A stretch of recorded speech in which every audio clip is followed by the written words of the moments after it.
A real crime. In a series of podcasts, I want you to travel down some lonely roads with me. These are the roads I traveled with families who never got to say goodbye to loved ones. These family members were fated to live the rest of their lives waiting and wondering. I wrote these stories when I worked as a reporter for the Charleston Gazette. Each morning, Eddie Brown opened a small gas and convenience store before 4 a.m. Brown explained that there were a few people who depended on him to be able to buy gas at that time of day so they could get to work.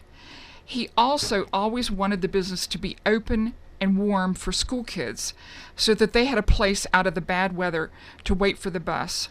Vi's Sunoco station was located along West Virginia 61 in Kincaid, Fayette County, West Virginia.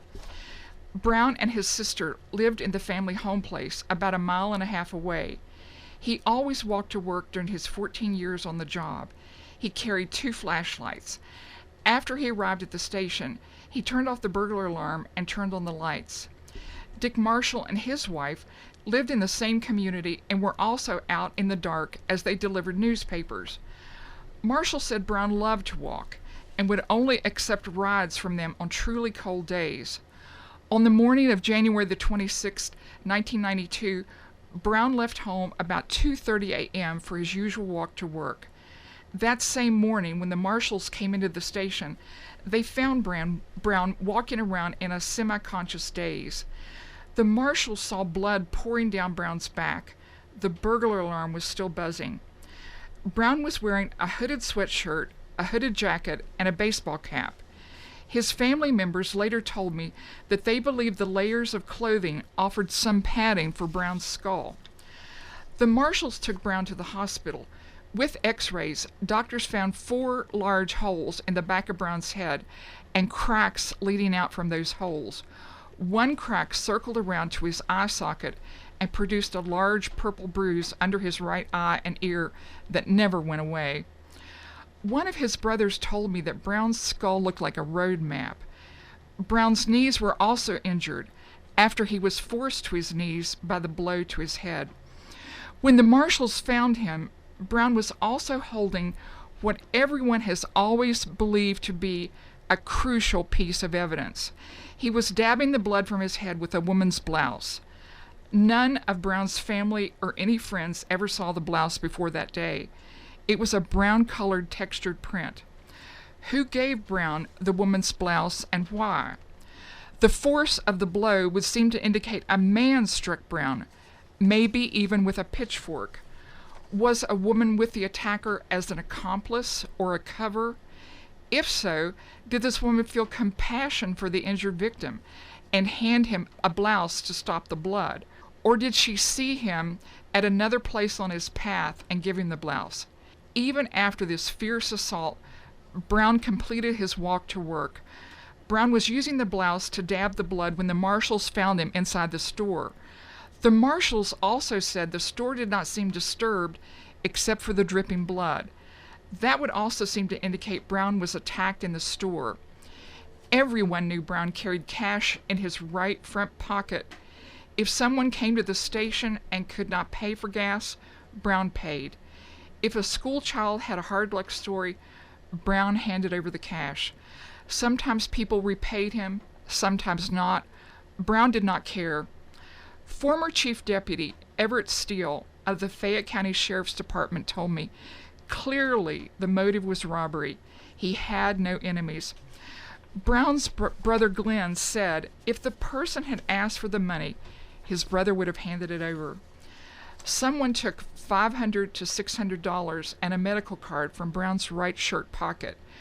When Carol Brown visited her brother-in-law in the hospital, Mrs. Brown also found $176 in his left shirt pocket. If the attacker knew Brown always had cash in the right front pocket, the attacker cleaned out that pocket. At the hospital, Brown told his family, "I did not make it to work today." His family members believed that force of habit guided Brown to the garage where the marshals found him. When police began to investigate, they found one of Brown's flashlights on his path to work. At 72, Brown was still strong. He was 5'10" and weighed 250 pounds. At the hospital, he kept telling the people who were caring for him that he had to get up and go to work. It took several people to get him back in bed. At the end of his 29 days in the hospital, he lost 40 pounds. Brown was healthy at the time of the attack and might have lived to be 89 like his late father. The nurses and the orderlies took a liking to Brown, his family told me. One nurse also told them that they kept a picture of Brown up in the hospital locker room. Although he worked around gas stations most of his life, Brown never learned to drive, never got a license. On the night before he died, he took his sister-in-law's arm and told her, "I'm going to ride in a gray Cadillac." She told me later that she asked him if he was going to drive it. "No," he told her, "but I will be in it." A gray Cadillac hearse carried his body away. The many school children who filled the store when Brown was working sent him dozens of cards while he was hospitalized. Carol Brown said her brother-in-law was like a grandfather to the children. After Brown succumbed to his injuries, the minister at Brown's funeral quoted from the cards the children sent. Family and friends circulated reward posters to 52 businesses, hoping someone would come forward with information about what happened to Brown. Members of the community raised $2,000 for a reward for information that would lead to an arrest. The Fayette County Commission has a standing $5,000 that could also be used as reward money. No one ever produced any information that would lead to the payout of the reward. 29 days after the attack, Brown died February 20th, 1992. He was buried in the Kincaid Cemetery, not far from his family home and not far from where he worked. A memorial for him states that he was much loved in the small community. In the memorial, he is described as having a sweet smile, a gentle heart, and always generous and trusting. As they mourned him, friends told me that such a kind and gentle soul should have had the kindnesses he gave out flow back to him, not senseless brutality. No one has ever been arrested for the murder of Dewey Edward Eddie Brown.